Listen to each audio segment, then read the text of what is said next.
All right, so Billie Eilish is experiencing imposter syndrome, and This is interesting. she opened up about this, and she goes, "Anytime in the last year I've headlined a festival, I felt like, why would you choose me?" And so imposter syndrome is a psychiatric condition, or what, is referred to as just kind of feeling like you are pretending, even if you are that thing, right? So if someone becomes a doctor, maybe they're early in their career and they might feel like they're an imposter for whatever reason. And I guess I kind of looked into this condition a little bit. And I even think this is probably something that I've kind of dealt with at times. We probably all have dealt with at times. But, we have a tendency to kind of compare ourselves to other people and to try to find, is there someone else who has done that thing? Right. And how can I emulate myself after them? So, for example, if you're Billie Eilish and you've taken over the planet and you wear big baggy clothes, or you are just kind of like, the oddball out, there's not a lot of artists like her.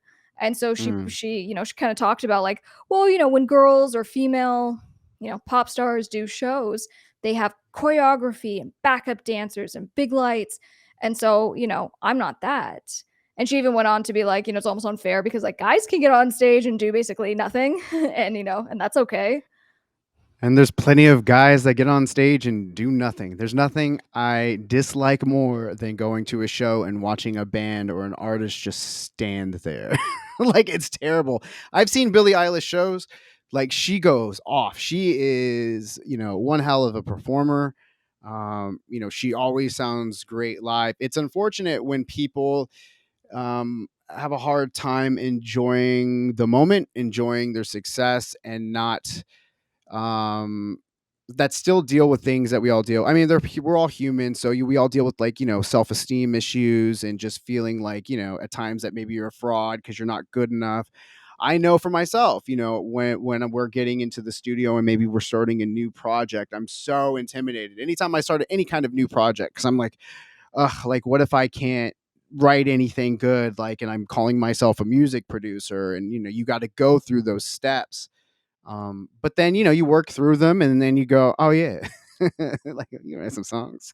So, like, Yeah, and it's so what therapists talk about as far as like how to overcome it is that you build up a little bit of resiliency, but just you have to keep showing yourself and being Mhm. like, instead of having that doubt in rotation in your brain, you say, no, no, no, remember that last time I did this? And remember that other time I did this?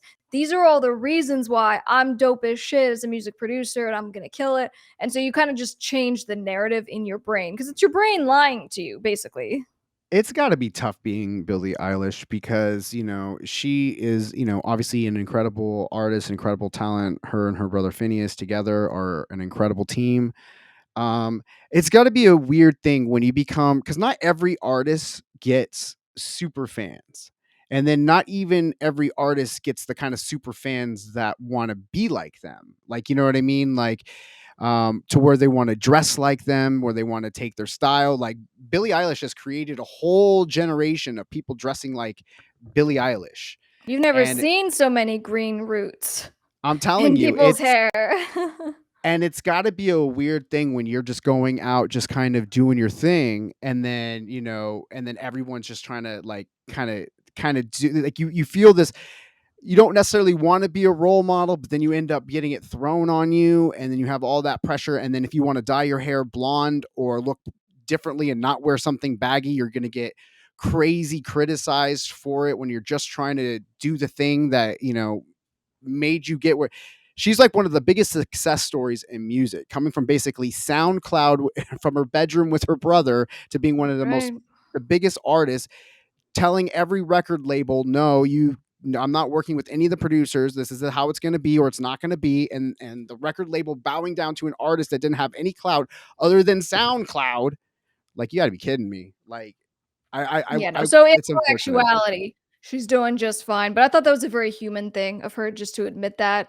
Very humble and, as a 20-year-old, young, incredibly super powerhouse, taking over the planet, she's doing great things, and hopefully she can overcome any of these little doubts that she has that we all experience, as we go along our journeys.